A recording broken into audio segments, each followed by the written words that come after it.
Satyabama Institute of Science and Technology, Chennai and Sriperumbudur.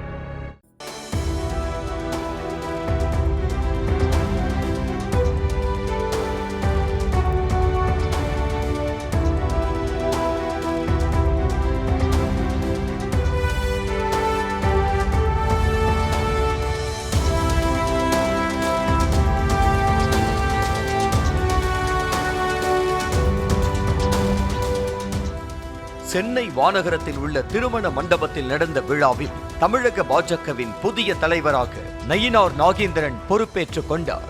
Nainar Nagendran போட்டியின்றி தேர்வு செய்யப்பட்டிருப்பதாக தேசிய தேர்தல் பொறுப்பாளர் தருண் சுக் அறிவித்ததும் நயினார் நாகேந்திரன் உறுதிமொழி வாசித்து தலைவர் பதவியை ஏற்றுக்கொண்டார்.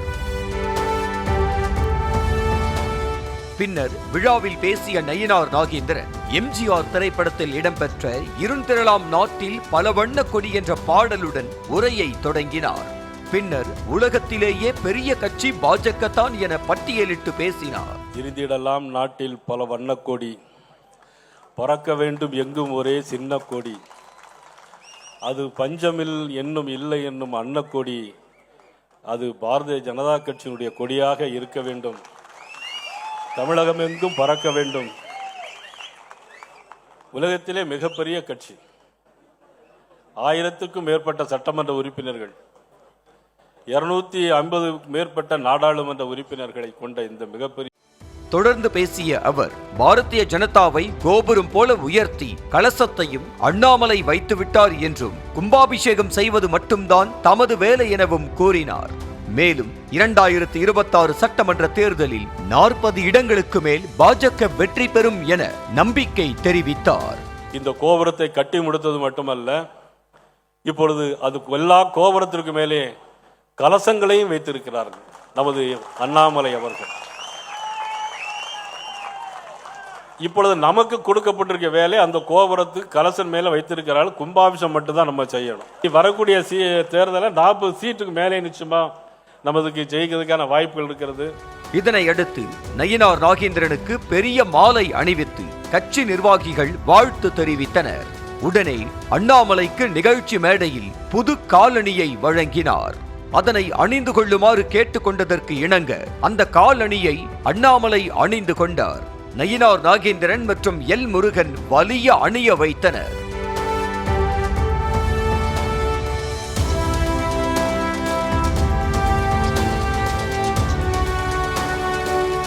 திமுக ஆட்சியை அகற்றும் வரை காலணி அணிய போவதில்லை என தமிழக பாஜக தலைவராக இருந்தபோது சபதம் ஏற்ற அண்ணாமலை தமிழக பாஜக மாநில தலைவர் நயினார் நாகேந்திரனின் கோரிக்கையை ஏற்று காலணியை அணிந்து கொண்டதாக விளக்கம் அளித்தார். எப்பொழுதுமே ஒரு மாநில தலைவர் சொல்வது கேட்பது எங்களுடைய கடமை, அது எங்களுடைய கட்டாயம். மாநில தலைவர் சொல்லிய பிறகு இன்னைக்கு அவர் வாங்கி கொடுத்த செருப்பை நான் மேடையில போட்டுக்கிட்டேன். நிச்சயமாக 2026 திராவிட முன்னேற்ற கழகத்தினுடைய ஆட்சி தமிழகத்திலிருந்து அகற்றப்படும் என்கின்ற முழு நம்பிக்கை. முன்னதாக மாநில தலைமை பொறுப்பிலிருந்து விடுவிக்கப்பட்ட அண்ணாமலை பாஜக தேசிய பொதுக்குழு உறுப்பினராக தேர்வு செய்யப்பட்டார். அவருடன் எல் முருகன், வானதி சீனிவாசன், தமிழிசை உள்ளிட்டோர் பாஜகவின் தேசிய பொதுக்குழு உறுப்பினர்களாக தேர்வு செய்யப்பட்டனர். Satyabama Institute of Science and Technology, Chennai and Sriperumbudur.